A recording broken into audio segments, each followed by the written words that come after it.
Hello friends, मैं एकता गुलाब स्वागत करती हूँ आपका अपने यूट्यूब चैनल स्टेनोपीडिया पर। दोस्तों, कैसे हो आप सब? RSSMB स्किल टेस्ट की तैयारी कैसी चल रही है? आई होप बहुत ज़ोर शोर से आप तैयारी कर रहे हो। एग्ज़ाम भी नज़दीक आने वाला है, तो आप आराम से लगे रहिए, तैयारी कीजिए, पॉजिटिव रहिए। दोस्तों, आप में से कुछ स्टूडेंट्स को ये कन्फ्यूज़न है कि जो डिक्टेशन बोली जाएगी उसमें कोमा और फुल स्टॉप गिने जाएंगे या नहीं।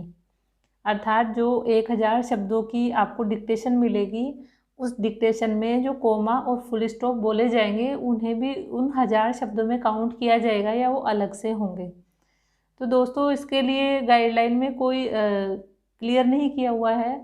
गाइडलाइन में सिर्फ इतना दिया हुआ है कि एक वर्ड का आपको 0.1 मार्क मिलेगा, यानी कि जितने आप वर्ड सही लिखोगे उसके अकॉर्डिंग आपको मार्क्स मिलेंगे।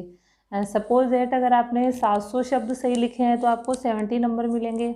अगर आपने 800 वर्ड सही लिखे हैं तो आपको 80 नंबर मिलेंगे। तो इस प्रकार से उसमें दिया हुआ है कि जितने शब्द आप सही करोगे उतने मार्क्स आपको मिलेंगे। माइनस मार्किंग नहीं है, जितना सही कर दिया उस अकॉर्डिंग नंबर मिल जाएंगे। लेकिन उसमें ये क्लियर नहीं किया हुआ कि उन सही शब्दों में कोमा और फुल स्टॉप काउंट होगा या नहीं होगा।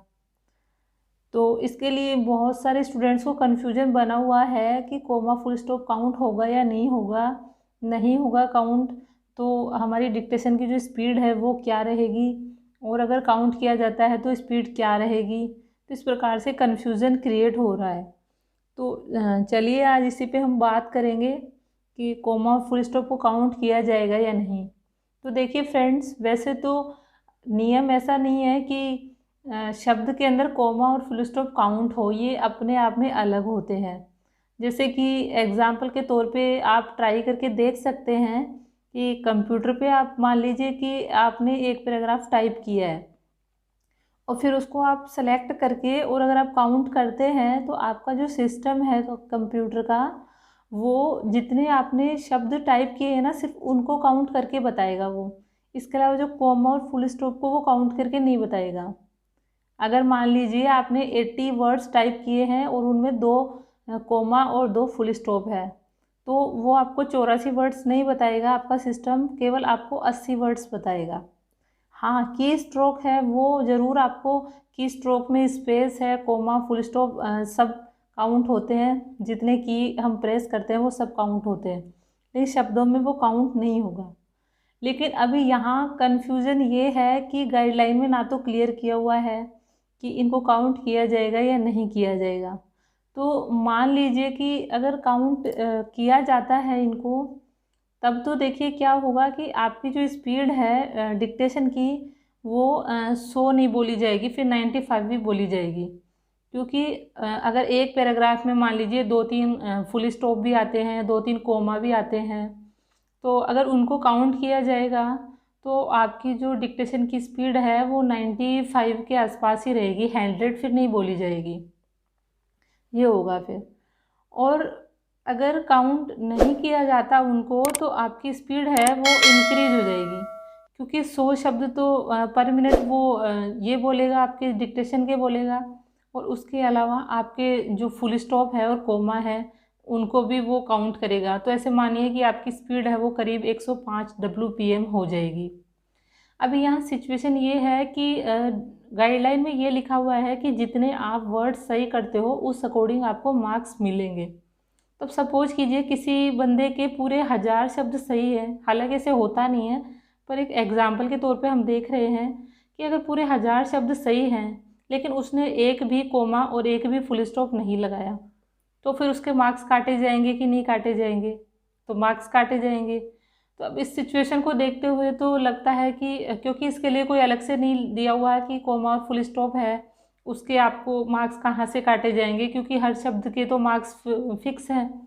तो 100 मार्क्स है और 1000 शब्द है और एक शब्द का आपको 0.1 नंबर मिल रहा है, तो मार्क्स आपके सारे फिक्स हैं। तो ऐसी सिचुएशन में अगर आपने कोमा और फुल स्टॉप नहीं लगाया तो वो मार्क्स कहाँ से कटेंगे, जबकि एरर मानी जाएगी ये। तो इससे इस सिचुएशन को देखते हुए लगता है कि जो कोमा और फुल स्टॉप है वो इन शब्दों में काउंट होंगे, ऐसे लगता है मुझे। क्योंकि काउंट होंगे तभी तो उनके मार्क्स कटेंगे, वरना मार्क्स तो हमारे पास फिक्स है, वो कैसे काटे जाएंगे। तो एक सिचुएशन तो ये है कि इनको शब्दों में काउंट किया जाएगा और आपकी जो डिक्टेशन की स्पीड है वो 95 के आसपास बोली जाएगी। लेकिन दूसरी सिचुएशन ये है कि गाइडलाइन में ऐसा क्लियर नहीं दिया हुआ।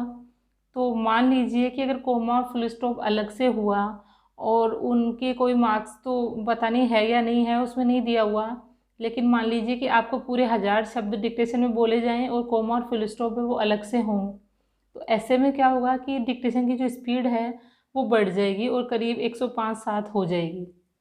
तो ऐसे में चूँकि गाइडलाइन क्लियर नहीं है तो दोनों सिचुएशन हमारे सामने वहाँ हमें फेस करनी पड़ सकती है।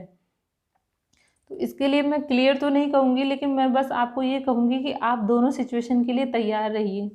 अगर स्पीड कम होती है, 95 बोली जाती है, तब तो आपको कोई प्रॉब्लम नहीं है, क्योंकि आप तो पहले से ही 100 WPM के अकॉर्डिंग तैयारी कर रहे हैं, तो कोई दिक्कत नहीं है, आप आराम से कर लोगे। सिचुएशन जो दूसरी है, दिक्कत उसमें हो सकती है कि मान लीजिए अगर 105 स्पीड हो गई, कोमा फुल स्टॉप को अगर शब्दों में काउंट नहीं किया तो पूरे 1000 शब्द बोले जाएंगे, तो ऐसे में डिक्टेशन की स्पीड है वो बढ़ जाएगी। तो इससे आपको आपके सामने एक प्रॉब्लम हो सकती है कि डिक्टेशन को आप ना लिख पाओ, क्योंकि कोमा फुल स्टॉप भी डिक्टेटर है वो बोलेगा, तो ऐसे में डिक्टेशन की स्पीड उसको बढ़ानी पड़ेगी। तो इसके लिए आपको प्रिपेयर रहना है और कम से कम 110 से लेके 15 तक आपको स्पीड इंक्रीज करके ही रखनी है, जिससे आप दोनों सिचुएशन के लिए तैयार रहें। एग्ज़ाम हॉल में जाने के बाद में आपको बिल्कुल कोई स्ट्रेस नहीं लेना है, जो होगा वो देखा जाएगा, बस जितनी आपने तैयारी कर ली उस पर छोड़ देना है। एग्ज़ाम से पहले आपको दोनों सिचुएशन के लिए प्रिपेयर रहना है, आपको 110 से 115 तक स्पीड करनी है अपनी, लेकिन एग्ज़ाम स्ट्रेस बिल्कुल नहीं लेना है। और ग्रामर है तो कोमा फुल स्टॉप तो बोले जाएंगे, तो ये तो आपकी टेंशन कम हो गई। थोड़ी बहुत ग्रामर है, जो मात्राएं वगैरह है वो आप देख लीजिएगा। तो आपको मैंने ये बता दिया है कि इस कोमा और फुल स्टॉप का क्या होने वाला है, क्योंकि गाइडलाइन में क्लियर बिल्कुल नहीं दिया हुआ है, तो आपको उस अकॉर्डिंग प्रिपेयर रहना है। डोंट बी कंफ्यूज, जो होगा देखा जाएगा। आपको अपनी स्पीड 110 से 115 रखेंगे तो आपको कोई कन्फ्यूजन लेना ही नहीं है। कम हो स्पीड तो बहुत अच्छी बात है, लेकिन अगर स्पीड इंक्रीज भी हो जाए तो आपको कोई दिक्कत नहीं आनी चाहिए वहाँ पर। तो दोस्तों प्रिपेयर रहिए और तैयारी कीजिए आप अच्छे से। एग्ज़ाम आने वाली है, पॉजिटिव रहिएगा, बिल्कुल टेंशन नहीं लेनी आपको, और प्रैक्टिस करनी है। और शॉर्ट हैंड के साथ साथ आपको टाइप की भी प्रैक्टिस करते हुए रहना है, क्योंकि मैटर को आफ्टर ऑल टाइप करके ही देना है, तो टाइप की भी प्रैक्टिस करनी है आपको। डिक्टेशन को ट्रांसलेट भी कीजिएगा, और मेरी शुभकामनाओं के साथ थैंक यू।